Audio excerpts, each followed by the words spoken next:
The rivet presses against the speed control dial. It locks into detents on the wheel to hold it at a specific setting. The most common reason that the rivet is replaced is that it is lost while servicing another of the tool's parts. Installing a new rivet is a repair that you can do yourself, and I'm going to show you how. Hi, I'm Mark Socha.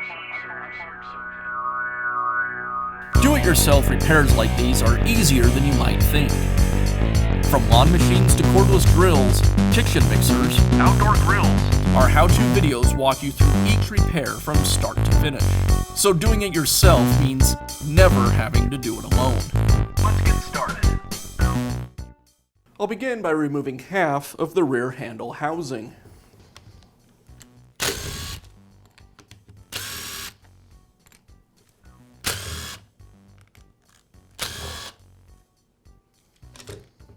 With the cover removed, now I have access to the dial. I'll remove it from the controller. The rivet is located beneath the dial. I'll install the new rivet onto the spring. And now I'll reinstall the dial. One side of the dial has detents. The other side is flat. The side with the detents should go down against the rivet and spring. Also notice that the hole in the dial is a D shape, and this is to index it to the controller. So I'll make sure I have it properly aligned. And I'll finish by reinstalling the housing.